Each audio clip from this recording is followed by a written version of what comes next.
नमस्कार रसिक श्रोते हो. आज 23 एप्रिल जागतिक पुस्तक दिन.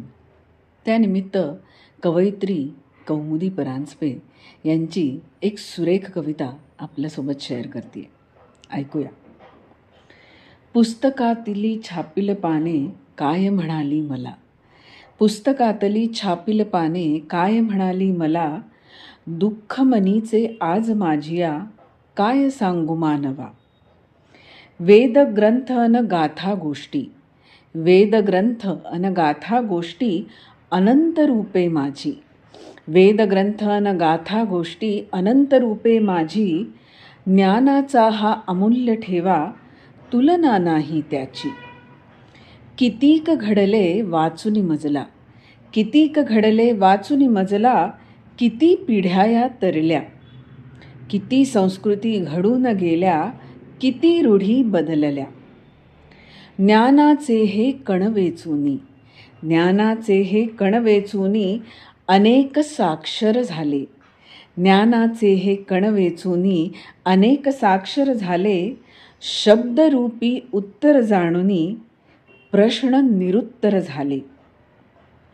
काळ बदलला शतके गेली, काळ बदलला शतके गेली, सारे बदलून गेले. महत्त्व माझ्या पानांचे आता सरून गेले. यंत्र म्हणून माणूस जगतो, यंत्र म्हणून माणूस जगतो, अर्थ कशाना उरला. यंत्र म्हणून माणूस जगतो, अर्थ कशाना उरला. भावभावना यांचा फक्त शब्द खेळ हा झाला.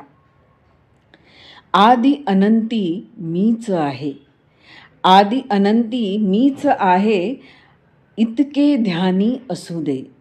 आदि अनंती मीच आहे, इतके ध्यानी असू दे. हीच पुस्तके श्वास आहे, हे सदैव स्मरू दे. हीच पुस्तके श्वास आहे, हे सदैव स्मरू दे.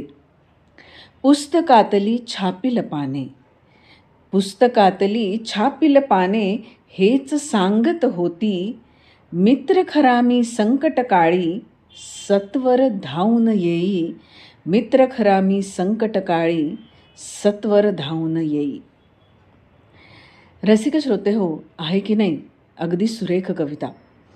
खरोखरच आजकालच्या या डिजिटल युगात मी म्हणेन आपलं वाचन, पुस्तक वाचन कमी झालं आहे, किंबहुना लोप पावत चाललं आहे. यात तिरमात्र शंका नाही की आपण डिजिटली